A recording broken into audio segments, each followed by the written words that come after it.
the Nueva Wellness Collective. Welcome, welcome, welcome. Hi, Sabrina. How you doing?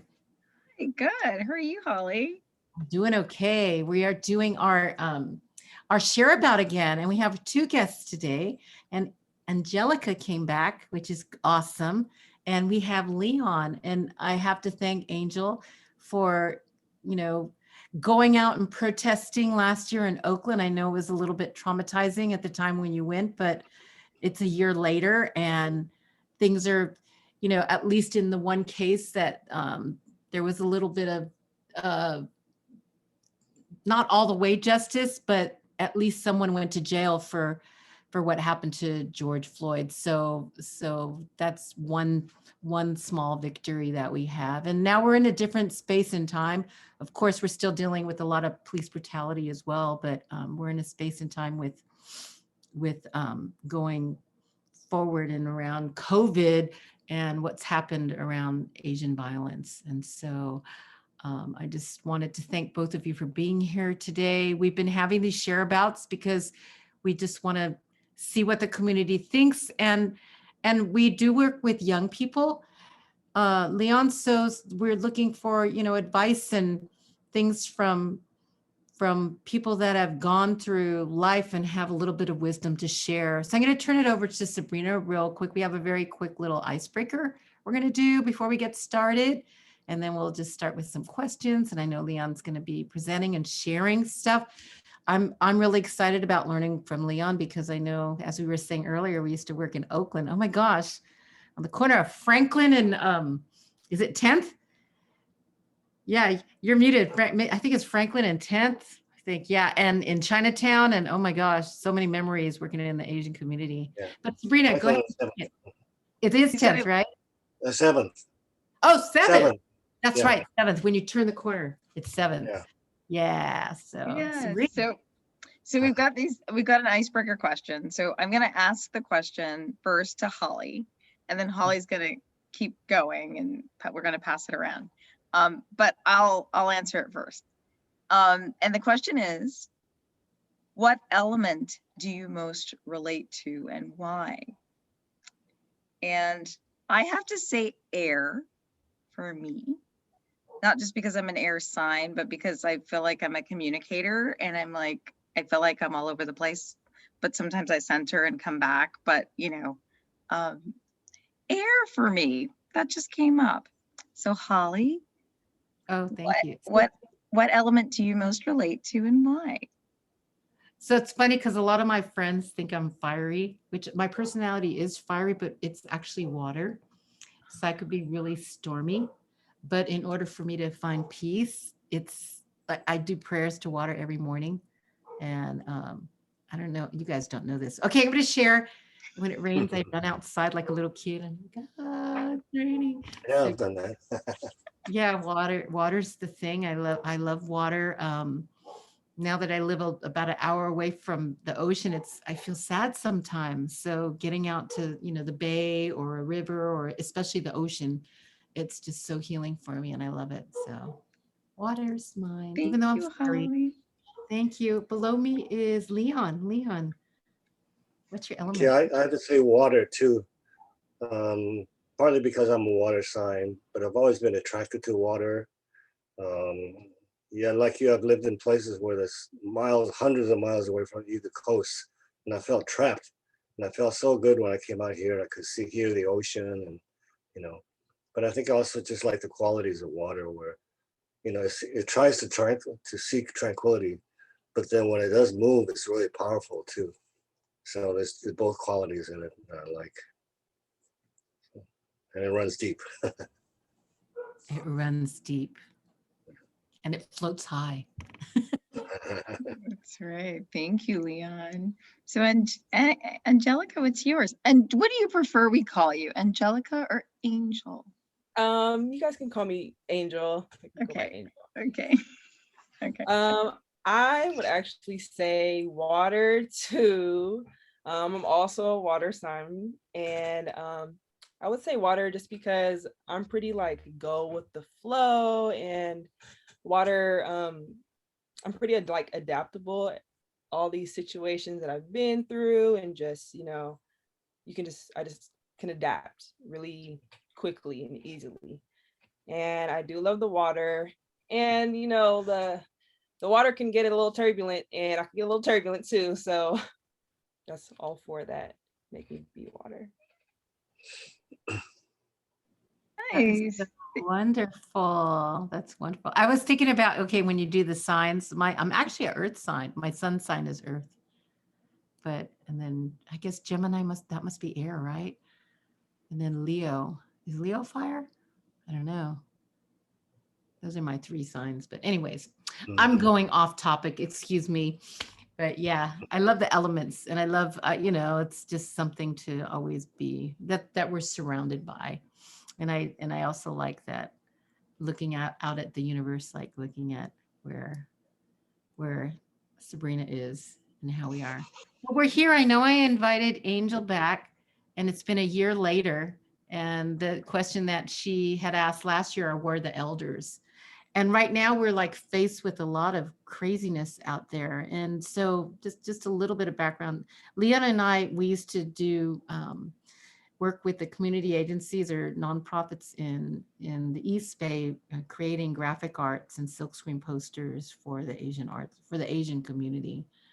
And Leon will tell you more about himself, but I always recall, you know, how politically astute and active he was, and how passionate he was in all the different things that we would be involved in, but also like really big world politics, because we were all Asian, different ethnicities, but we all had different points of view, and I always had a huge respect and continue to have a huge respect for Leon as well. So I'm going to stop there, and I'm going to turn it over to Leon. So just a little bit, maybe a little bit about your personal story, you know, why this is an important topic for you, and where you're at now.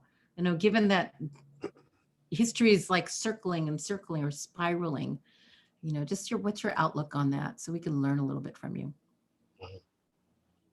Well, I am an elder, and I'm just coming to terms with that, because I've been so active and feeling so young, but all of a sudden in this last couple of years, it's kind of caught up to me, and I'm finding I'm doing old people things, like, you know, having a hard time getting up out of a chair, and you know, stuff like that, forgetting things. Sometimes I go from one room to the other and forget why I went there, you know, just stuff like this, crazy stuff like that. But it's also, I love being old too, because it gives me such a great perspective on life, and you know, and I think looking backwards is a great thing, because then you're not so worried about your life ending, but you look at where your life has been. And sometimes, if it's possible, you can sort of transport yourself back to where you started, and your life comes full circle. You know, so that you get out of this linear thing of where life begins and ends. But to me, observing nature and observing history, life goes around and round, you know. So it goes with the seasons, you know, like when I'm working in the garden and planting things, and they die, and then the next year they come back. It's like, okay, we're gone now. We're going to leave room for other people to grow, and I'm going to add nutrients to the soil. So it's a real communal thing. So life is not just me, but I'm nobody unless I'm connected to everybody else too. And for me, that's our culture is a way to connect. Even if you're miles apart, you still have your culture, you know. And in this day and age where we're always being traumatized and abused about our culture and stuff, it's even more important to find your anchor in your culture, for me anyway. And being an immigrant and always being told to go back where I come from, sometimes I do go back, you know, but not physically, but to my culture. And that's what really makes me strong. And when you say bad things about me, I can bounce it off my back, because I know I'm good and strong. And I like to pass that on to other generations and other people I meet, respecting everybody's culture, because I feel the need for us to come together with our cultures, you know, to be united around common issues. So, you know, so being an artist, so culture is naturally everything to me, you know, not just the artwork, but all the philosophies and the thinking behind it. And I thought, I don't know if you wanted me to do it now, but I thought I could refer to some of the 2 pictures I just showed. Should I talk about that now? Well, it's up to you because I like, so like for me, it's like I always thought we had a range of political viewpoints. You know, we were all Asian, but I always Yeah, thought that Leon was the most radical of us and also the most active because I felt like for myself, I had at the time when I met you, I think I had first had Sandino, I had my eldest. yeah, yeah, yeah. Yeah, and then later on I had Asia. So it was a little, I still did things in the community, but I was also a mother. So I had to like Uh, caretake as well. But yeah, maybe well, just to things are more real for you than it was for me, right? Because I didn't have kids and stuff. I mean, I had one kid, but do, yeah. yeah, he wasn't in my custody, you know. So I just felt uh, like you were more actively organizing things back in the day. And I also feel like you were consistent, more consistent than I was. But maybe just a little bit, just continue with, what your thought is and how you're feeling about, okay, the things you were involved in and how maybe that's changed. And because yeah, people, just so you know, is like the artwork that Leon did it evolved. It really evolved. So go ahead, Leon, just a little bit more. Yeah, share. okay. Well, working with you at camp, the organization that we were with, that was to me like the ultimate of what I want to do with myself as an artist, to bring art to the community and help the community develop its own voice. And it was all about Asian identity and asserting ourselves, and and it's not just like about inclusion or diversity, because it's like we don't have to adapt to the assimilate.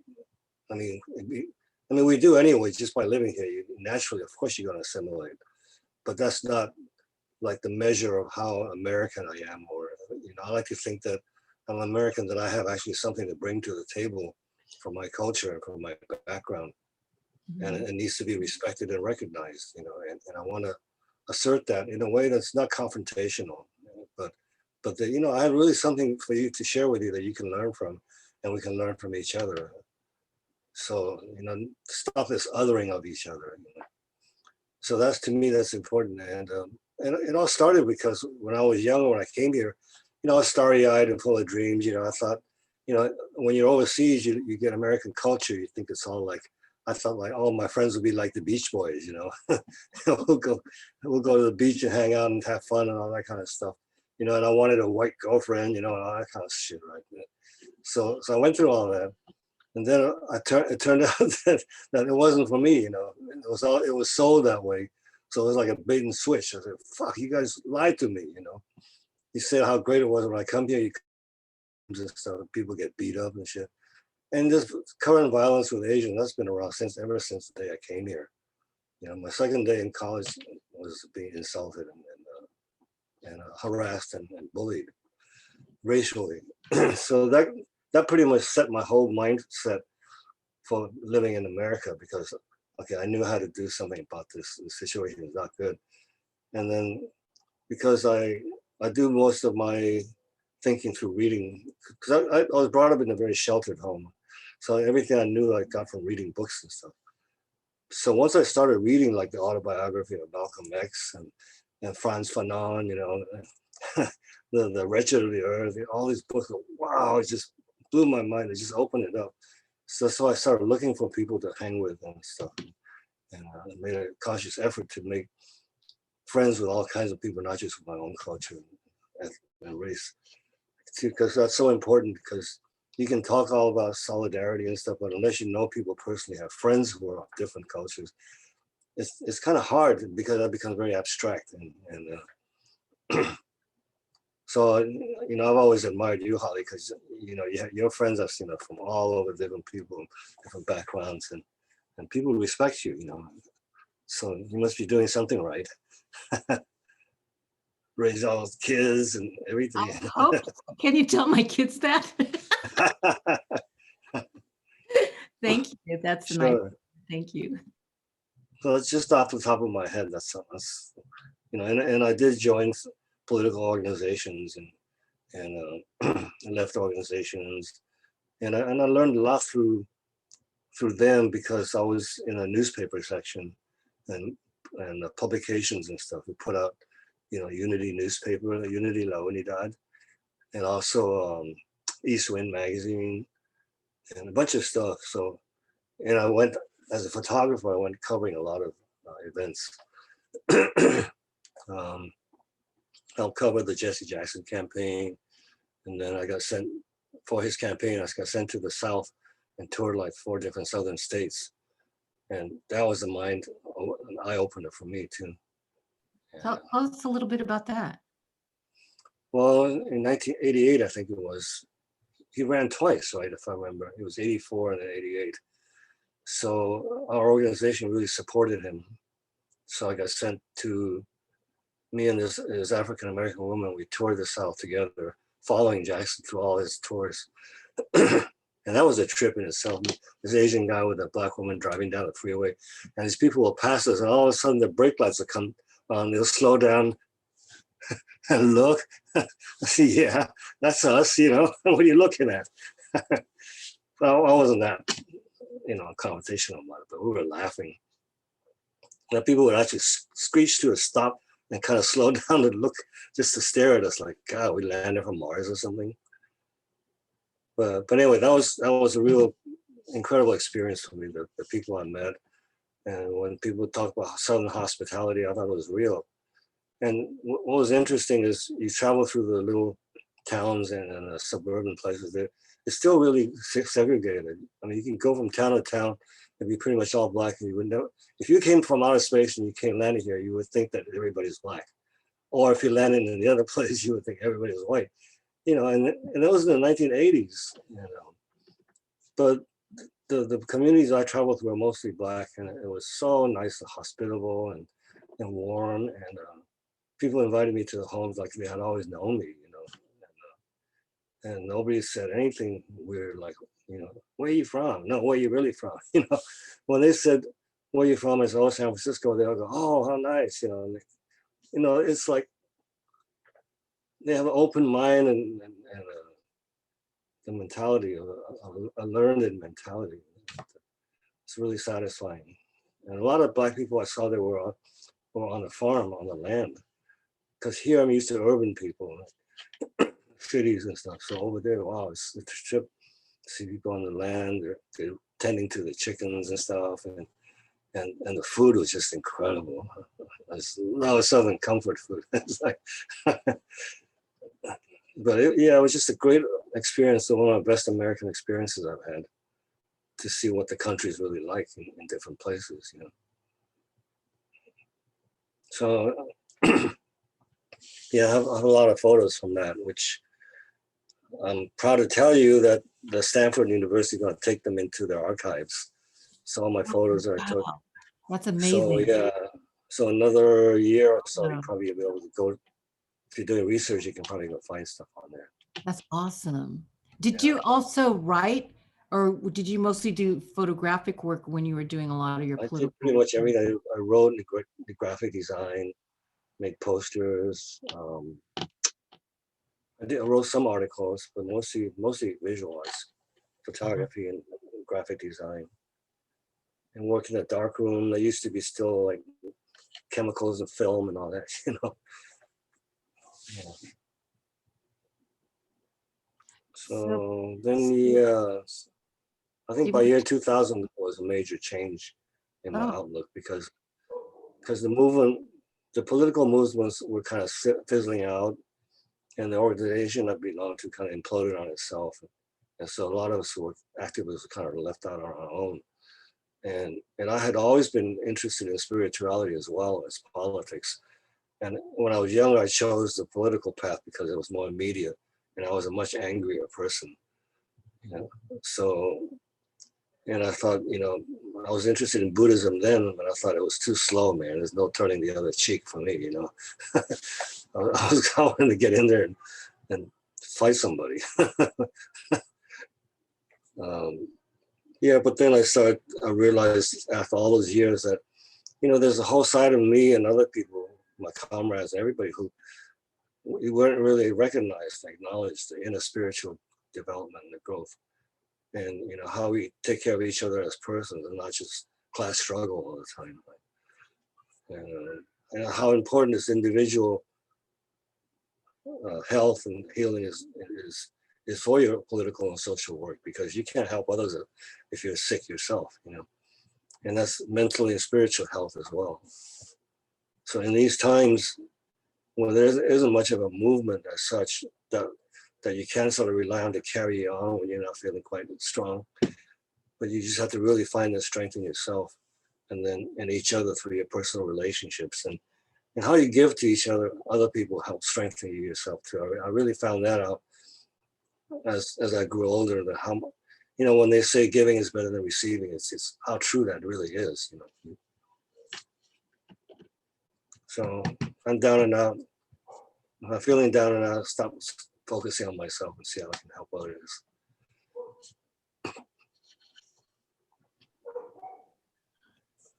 Oh. When my dog is barking, I'm going to slip away just for a moment, but I'm just curious about when you did the shift. Like, how old were you when your mindset shifted or your heart shifted a little bit? Well, it's around 2000. So what does that make me, about 50 something? 50, yeah, pushing 60, yeah. Oh, wow. So maybe tell us about that a little bit, because it's interesting, because when Angel called me, so there's a tie in here. When Angel called me, the first call that she did when she called me had to do with spirituality. And so I'm a good connector. I'm like the telephone operator. Yeah, So I yeah, have yeah. a lot of young people that come to me and I'm like, well, I might not be the best match for that person. So then I remember referring her to other people, but there's a tie in there. Yeah, tell us more. Tell us more. Share more. Yeah, and because I just wanted to add that, you mentioned a little taste of the Buddhism, and I know my generation in the 90s, I think there was a popular song on the radio called Fishing for a Religion. And it was because these were a generation of open, free thinkers, and they're like, we don't have to do what our parents or grandparents did. We can go find our own religion. And I was just curious, how did you approach that journey, that spiritual journey, if you don't mind Well, sharing? it's kind of two ways combined. One is I really like traditional teachings and like to stick to a little bit of orthodoxy, because in America, especially, there's too much of a new age kind of think whatever you want to think, and sometimes it's kind of like, no, that's not what it really meant, And there's a total misunderstanding of a lot of Buddhism. So I like to go back and see what was really said in the original text and stuff. I mean, I'm not a scholar. I don't study like Sanskrit, sutras or nothing like that, but just reading on stuff, But the other part of it was that I didn't want to join into traditional Buddhist churches, and especially the traditional Asian ones, because I grew up always looking at that as kind of a little too ritualistic, and people aren't really into it. They just follow the ritual, and a lot of it to me includes a lot of superstitions and stuff. And I mean, they call it folk beliefs, but to me, it doesn't appeal to me. And a lot of ceremonies, it doesn't relate to me either. I just like to, if I take up a philosophy like Buddhism, I want to apply it to my life and see how I can live it and how it can improve things. And so it's a living thing. It's not a matter of following doctrine or going to a guru, expecting somebody else to tell you what. But at the same time, it does help to talk to elders and people, some of the priests, and it depends on the personality too. Sometimes some of them are real good at teaching, some of them are not. It's just the typical human thing. So I try mostly to read and practice it on my own, and kind of inconsistently. I'm the least disciplined person in the world, so I don't meditate every day. Although they say it's best to do it regularly, but I don't know. I try, but I don't. So I don't feel bad about it, but it's just the way I am. But what I have done has been really helpful. Meditation it's really an incredible process. It opens up your mind so much, and it allows you to see things and be objective about yourself, which is one of the hardest things to do. it can also make you see things that are not very nice about yourself. But some people freak out, because, but yeah, but like everything, you can take it at your own pace. If it freaks you out, then pull back, don't do it, and do it again at a different time, But it's really, it teaches me so much about myself, of every little emotion and action during the day. Somebody cuts me up when I'm driving. Do I flip him off, scream at him, or do I take a deep breath, or just acknowledge I am getting angry, let it go, just deconnect. This anger is like a self-sufficient thing that hangs out in your head all the time, and it's not you. It's something triggers it, and it takes over your mind, and you get angry. But like a lot of monsters, if you look them in the eye, they tend to fade away. So I find myself when I'm really, really pissed off, I say, you're getting angry. What's triggering it? It's just a trigger. It's just a reaction.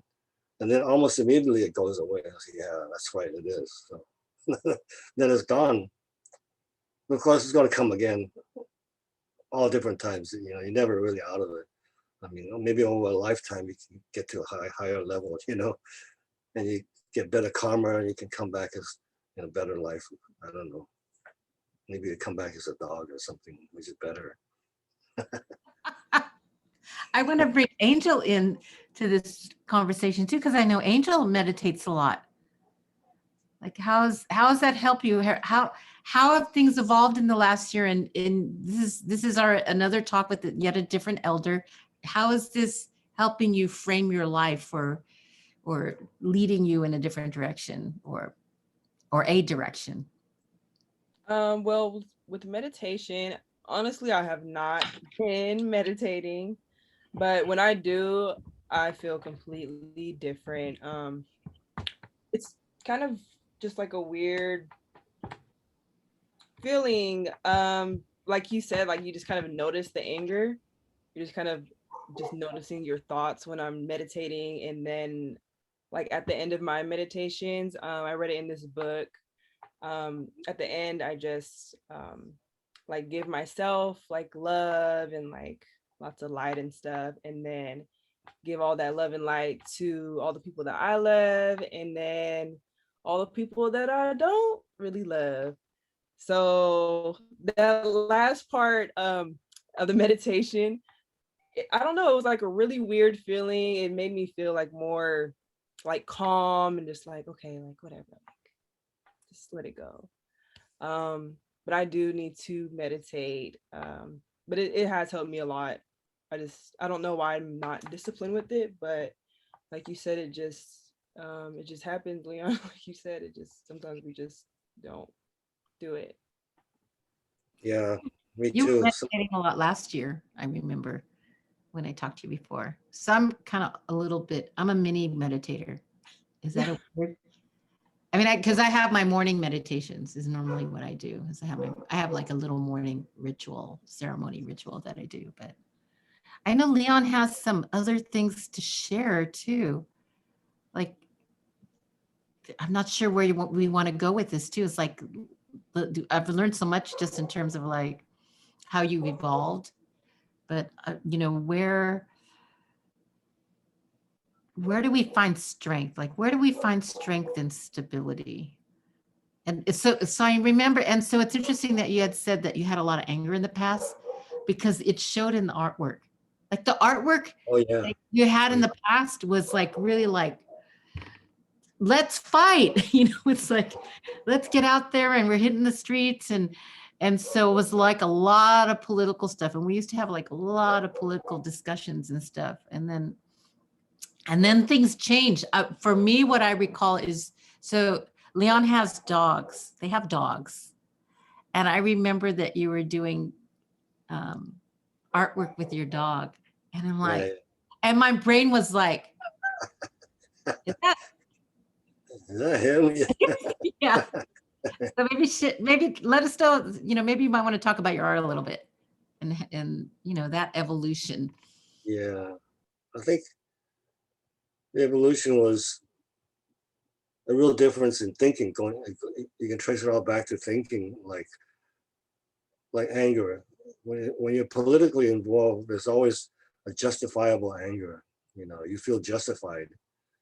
And so if it's the oppressor you're dealing with, you can do anything you want with them and not feel guilty about it. You know, you can hate people, you can be angry.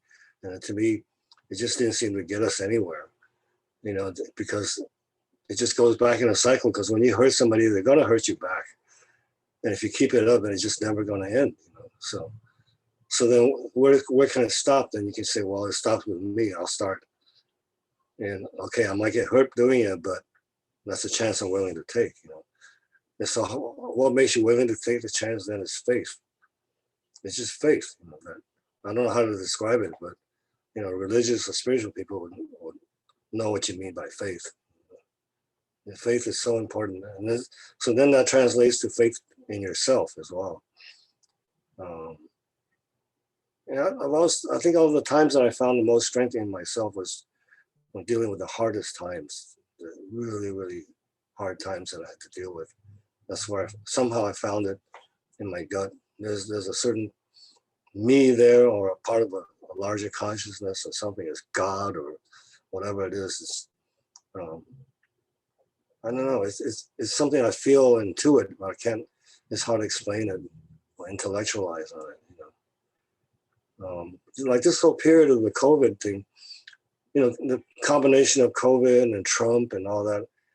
It was hard to keep up. You know, not to get down and depressed and hopeless. But somewhere I said, you know, I have my thing here, and I'm gonna promote it through my art, and I'm gonna hang with my friends who feel the same way, and we'll bolster each other up. You know, having friends is so important, and I think that's well. That leads me to the one picture. Maybe I can show it now. Yes, please do. Okay, let me see if I can do this again. Where's my, oh, here it is.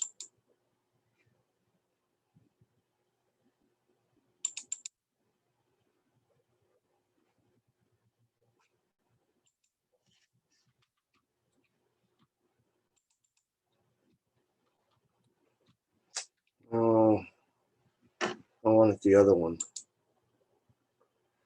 Sorry. That is okay.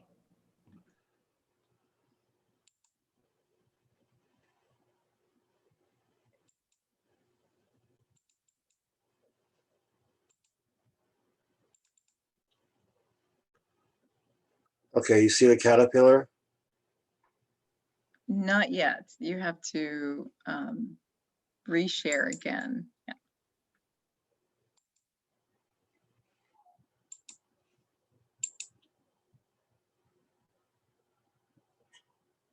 Now you see it? Okay. Yes. So I was in the middle of printing this. I have a silk screen shop at home. And I was printing this in the evening when I had the news on, and it just said that Donald Trump had won the election. And I was so upset and pissed off. And I said, I looked at my own work and I said, what am I doing making these pretty pictures for when times are that dire, you know? What right do I have to be just, this is almost like escapist to me. I said, why should I be doing this? But then I found myself like, I did not want to get into the same anger again. And that making something beautiful is important. You know, this is what brings me my courage and strength, and it comes from my culture, and it reflects a different way of thinking. And this is our narrative. I refuse to let Trump define our narrative for me to live in. So I want to bring my own in. And I know that other people share this narrative as well. And the particular thinking behind this little caterpillar is in Chinese Taoist art, you always focus on little quote unquote unimportant things like a little insect or a caterpillar. And so these little simple things have just as much universal importance as a life form as you, the human being. So it's sort of like Native Americans have this feeling of being relatives with animals. So we have that same kind of concept and outlook towards nature. And I thought, well, this little caterpillar, he's in the moment. He doesn't think about, oh, am I going to die later? They don't think in terms of like before and after. They just now. And what does he do? The caterpillar just eats. All he does for his whole life for that time period is to eat, and grow. And then one day he becomes a butterfly. So it's this kind of relentless persistence of living your life, that life energy. And you ride that life energy, and it's so empowering. And so whatever Trump ugliness that he dumps on us, I'm going to counter it with beauty. And that's my role as an activist, using beauty as I don't like to call it a weapon, but it's a source of energy to strengthen yourself and to stay resilient and to give you hope and an alternative to the ugly narrative that's being promoted. And so I finished the print, and I was pretty happy with it. And I think other people have gotten similar feelings from it, that they feel kind of a joy and hope in seeing the image. So I think if they feel that, then my job is done. I can't go out and make a revolution at this point in my life, like I thought I could at one point. So yeah. I love the simplicity of that, because a lot of times, like, we'll look and we're looking at the end product of the butterfly, but you're like, the caterpillar just eats. It's in the moment, and that's true. There's like the process of becoming is also as important. Right. Yeah, that's awesome. And then the butterfly, of course, dies, and then it starts all over again with different eggs, different pupae, different caterpillar, and it goes round and around. How do you know this caterpillar doesn't carry some of the DNA or the karma from the previous butterfly, his parent or something? So maybe they didn't die, they're just living through him over and over again. So I want to show a different perspective on life and death as well. To me, at my age, I'm actually coming to, now that we're getting closer to the real deadline, haha. I feel that I'm finding myself not so much afraid of the idea of death or dying, but of life. Like, what are my last moments when I'm still alive going to be like? I worry about that more than death itself, because when you're dead, you're dead. I mean, what can you say or do anything about it, But what's really important is, if there's anything I can do about it, or what I need to do, is what time I have left. I want to make the best of it.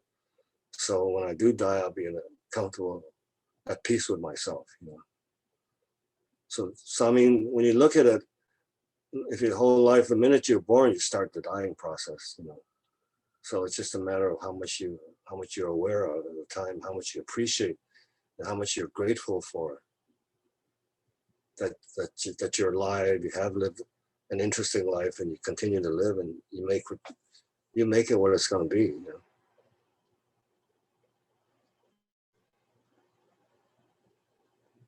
So I'm curious about, the next image you wanted to show us.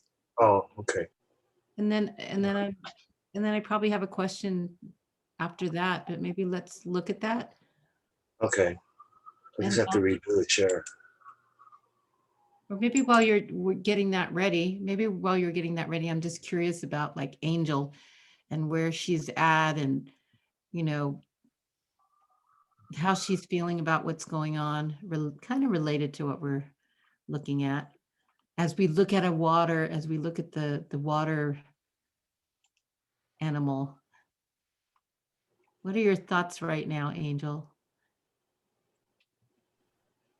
Based on Based on anything, because we've kind of like moved around some of the aspects of what Leon's been through and into spirituality and how he does that in his art. But I don't know if I know you're in a different place than you were last year, completely. And I'm just curious to know, because I know we had some discussions with family over things, but like in hearing Leon's point of view. I don't know, is that helpful for some of the situations that you find yourself in regarding what's happening in the world around Black Asian relations right now, or even just the changing political climate and the police brutality? And what are your thoughts? Um,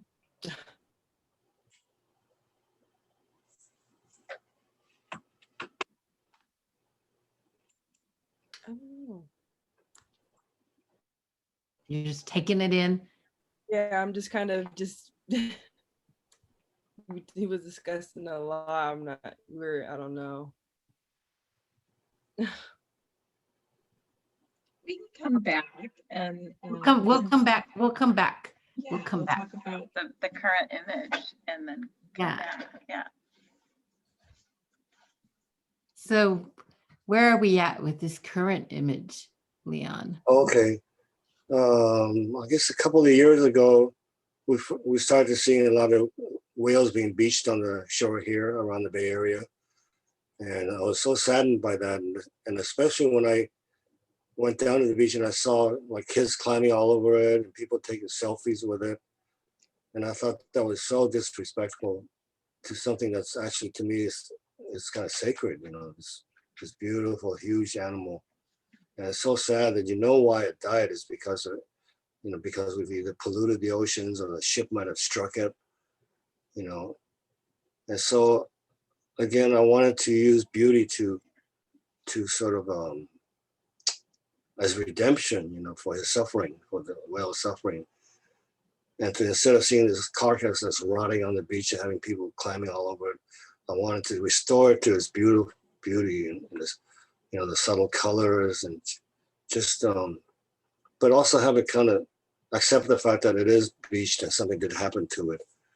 So visually, I put it on the beach like it's kind of floating above it, you know, like it's weightless. For such a huge animal, he looks a little weightless. And so to me, that's sort of rising to heaven. And then in the background is this ship, which to me represents, you know, the material world, the world of capitalism, where trade and everything is primary. You know, the shipping, the pollution, and the kind of goods they ship over. Who knows what useless things they're shipping around all over the world, you know, and polluting the world. And this could have been very much well could have been the ship that struck this whale and hurt it, but it just keeps going without, regardless of any concern or anything else going on, showing no sign of responsibility, and it just keeps going on. And so I wanted to contrast the two. And so when I ended up wanting to put a name to the print, I just said it's say a prayer. So yeah, so that's sort of my take on how to look at animal, natural world. I kind of want to decolonize that kind of thinking too, where everything becomes commoditized. And you know, the whales are almost killed to extinction because of what they wanted from it, like from the oil, the blubber, and you know, all these selfish, greedy human needs that's making the world unlivable. So I want to at least bring some feeling of compassion for other living things and respect for them, and not to exploit them. So I'm hoping to encourage those feelings, you know.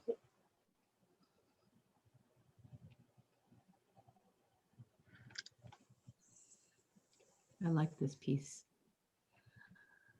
Yeah, this is a lot to take in here. Yeah, when he said beached whale, I was like, no.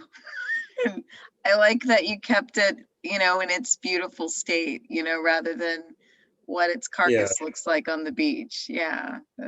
Yeah.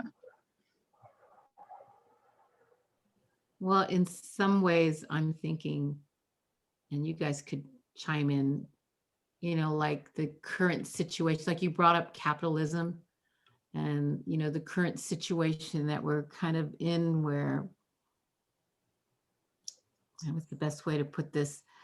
The powers that be want to keep things the way it is, status quo, you know, and Yeah. that's why they're putting us down, and, you know, not only here, but like worldwide, you know, putting us Yeah. down. And I guess, like, you know, how do we remain resilient in the face of all that violence? And so it's interesting because in terms of the image, so this is how I'm reading it. It's like a rigid line.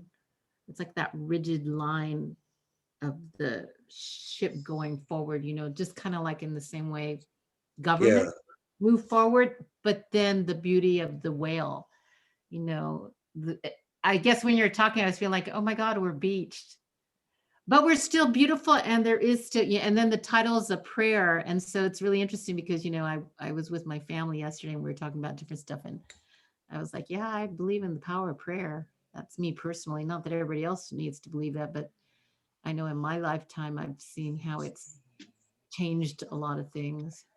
Yeah. So, I don't know. And Well, maybe that could be a question for Angel too, is like, you know, the power of prayer. What do you feel about that? I, in terms of just even things in our, we talked about meditation and the beauty of that, and then simple things, but then also like the power of prayer. Is that, I don't know, is that how we stay, you know, resilient? What are your thoughts? well, You my know, thoughts are yes. oh, your thoughts are yes, but Yeah. Um, anyone else? What are your, well, and I just want to stare at the photos, but I'm just like, we are in a discussion. So I'm just like curious to see yeah, reactions.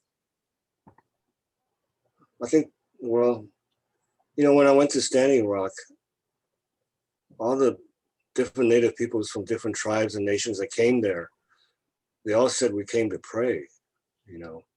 And for a guy like me who's kind of brought up in the, you know, kind of, you know, Marxist, materialistic kind of view, and I thought, gee, prayer, you know, I was thinking of like Christian prayer where you kneel, get on your knees and pray to some God for some, to give you something. And I thought it just didn't quite jive with me, you know. And then I realized by watching how they talk and do their thing, it's like living the prayer is how you live it, you know. What happened? Um, and since it starts in your mind, then you act according to your mind, and it can spread, you know. And you know, for capitalism, for all its power and cruelty, it's actually in a very precarious situation right now. They're not doing too well, and that's what makes it real dangerous. Is when a dying beast is Mhm. going down, it can do a lot of damage. That's what I'm afraid of. But what's true, if you look through history, is every time there's a rise and fall of societies, it corresponds to a moral rise and fall. You know, the Roman Empire, when it was falling, it was morally corrupt to the core. And all the Chinese dynasties that fell up, came and fell, always great and always fall in total decadence and decay. And I think we're living in that stage now where the US American empire is falling. The whole system is just not working anymore. I mean, look at all the problems we have. Nobody can do anything about it. Every time you try to move, you're constricted. You know, and there are people who are incredibly enough who don't believe in masks and stuff, and you know, or say the election was stolen. So the people are living in lies instead. So in order to counter all that lies and ugliness, the only thing you can do is to tell the truth, and let the truth win the day. You know, and people are dying for the truth. And if you can speak out loud and clear, then that's how you organize people. Because there'll be people are looking for a moral, do the right thing kind of world to live in. Because if you have kids, like I worry about my grandkids, what kind of world are they going to inherit? You know, and if you don't have that morality, then it's gone. Being immoral is the first sign of social decay. You know? So I think we have a lot of strength that we don't realize because we tend to let them frame the narrative of even the struggle. You know, because the struggle against all that is in a way it's like a guerrilla struggle. You know, you sort of don't play it on their terms. You redefine the terms, and you win people's hearts and minds over it. You can do tremendous things. Tremendous things can change and happen, and it's just waiting for something. The world is waiting for something to happen like that.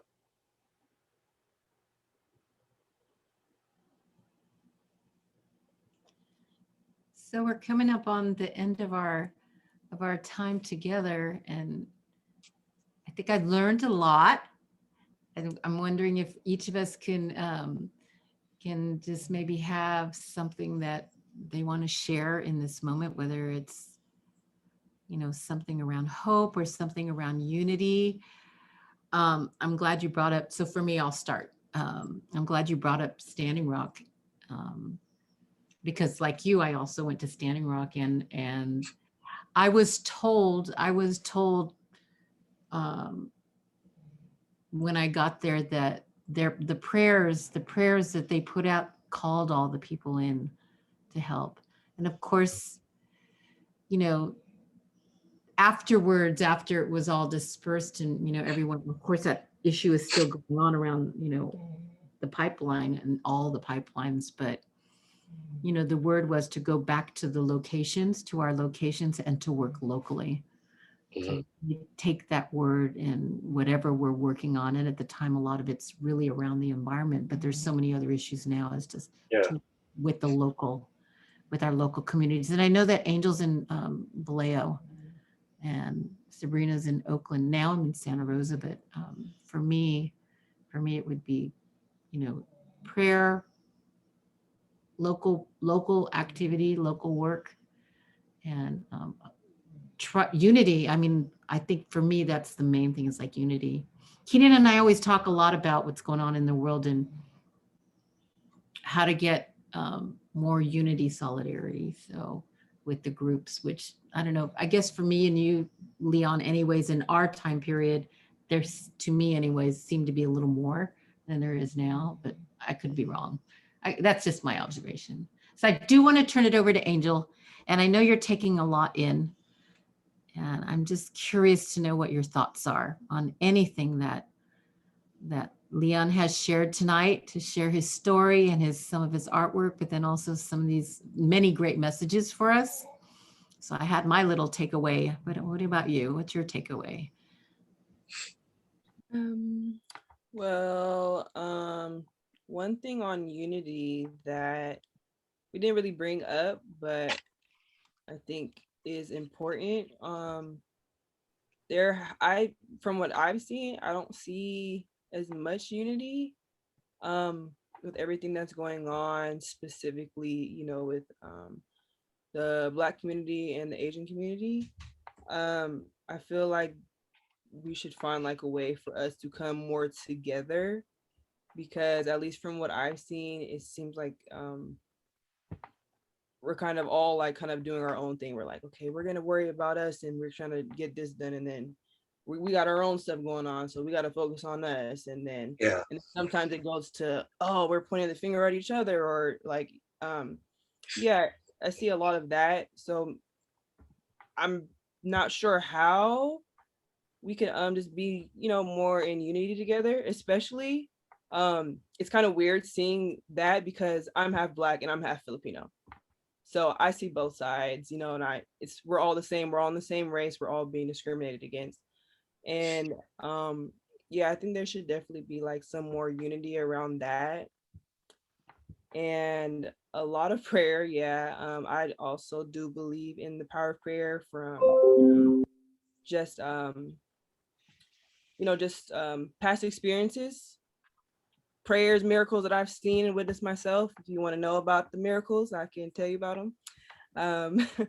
But yeah, definitely a lot of prayer, because especially like for my generation, just like the youth, because we're the next ones coming up. If we're not together, then it's just gonna keep going and going. The cycle is just gonna keep going like it has been going these past years. And I also think that you touched upon that when you came over here, Leon, that you faced a lot of discrimination. People were calling you out of your name, telling you to go back where you came from, all of these racist slurs and stuff. I personally haven't heard just maybe numbers, but to hear those stories, I think it's important that you share those stories, even though they are they're hurtful. But I don't hear a lot of stories like around that. I hear mostly around like discrimination towards African Americans. I don't hear a lot about that, and I think that's important too. And that it's, that they have the history on that too, that they know it's not just of what's happening now, that it has been going on and that it has been a problem, and that there needs to be like a solution. Thanks for sharing, Angel. I wanted to piggyback on your point there, and it's because of my eyes being opened more when I was sitting and listening to a talk, a UC Berkeley webinar, and they were focusing on, kind of the Black experience. We know it's been rough, and, we've been the focus for the past year, right, with the Black Lives Matter movement. And then what's been going on lately with the new focus on what's happening to Asian Americans. And it's like, oh, there's something going on here too. It's more like, just like Leon said, it's been going on for years, but we're finally getting that platform to speak up and tell the stories. And I agree with you. It's time to start speaking up about the stories and stop being quiet about it. On the panel in this webinar I was listening to, there were people from the Japanese, they were talking about the Japanese internment camps, and they were talking about, nobody talks about it. People didn't, previous generations don't want to talk about the ugly stuff. They'd rather just forget about it and move on. It's the same thing in the African American community. Nobody wants to talk about it. So that history gets lost with the generations as they die, because nobody's telling the story and forgetting that even the painful stuff is, even that painful stuff is important to pass on, because that story is important to know. Because how do we learn? We'll just continue the cycle if we don't tell the story and learn from each other. And I think onto Holly's point and your point and Leon's point on unity, it's about sharing and coming together and sharing our stories. I think the more we understand each other, the more, we can come together. That brings unity. Just like Leon said, I went to the South and they let me in their house like they know me for years. Like, that's how people act, it's like in getting out of California, right? There's so many other places all around the country where, people are acting differently. And there's actually some really great people out there. But that's all I have to say. I'm going to leave it for Leon to leave us to the closing words. Thank you all for being here. I just really appreciated learning so much from both of you. Well, I sure appreciated being invited here, Holly, and meeting you all. I hope I didn't bogart the whole time with my just talking. I think I did the most talking here. But That's yeah. okay. That's okay. You have a lot to share. Yeah, once I get going, I can't stop. Well, keep on keeping on. Don't want to sound cliche, but that's, what else can you say? That's so true. It's true. So we will keep on keeping on. And yes, I'm just going to encourage you to share your story more, Leon. I almost feel like I want to just like interview you and show. I kind of want to see all the artwork now that I've seen just the two. I was like, okay, it wasn't what I was expecting, but yeah. And so we will be convening again at a certain point in time. I know I'll be asking Angel back. We did do a series with some men as well last year. And so it might be an interesting thing to have some Asian men talk. We haven't really hit the whole immigration issue yet either. But it does bring me to the fact that the way the media is portraying everything as separate when it really isn't all separate.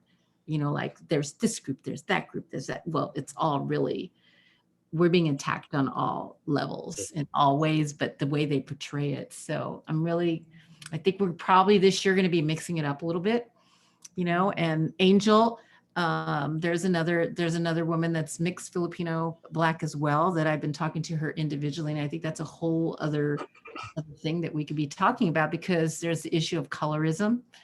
And, a lot of us have mixed families, and what do those children feel like, and how do they, or the grandchildren, how do they perceive themselves and how do they move through the world? So I just want to encourage all of us, you guys rock, You guys are my stars. I love you. And we're going to sign off now. Hope to see you soon. Leon, before we go, do you want to share? You have a show going on right now. What show is that? You want to tell us real briefly? Oh, you know what? It's a show put on by the San Fernando Valley Arts Commission. You know what? I should send you the link. That's probably easier. And then Oh, you can why don't send you do that? Send us the yeah, link. yeah. Yeah, and then when we upload this, we'll put it with we'll put that information there too. So Yeah, that there's a we couple can- of things. One show, and then there's also a reading from the class that I'm in. So there's Oh. a reading it's a writing class. It's Oh, APIC that is would be putting on really this. cool. That would be Yeah. really cool. So So we I'll will. send you all that. Yeah. Awesome. Awesome. So we will definitely catch up with both of you and re-invite you in larger online digital community so we can Okay. learn from each other. But have a beautiful week and month. I hope to see you sometime. We are in COVID trying to be safe, but I'll just either call or FaceTime or type you a little email. Love you guys. Okay. See you later. Thanks. Thank you Bye. so much. Bye. Bye-bye. Thank you, Bye. Angel. Thank you, Bye. Leon. Thank you. Welcome. Thank you.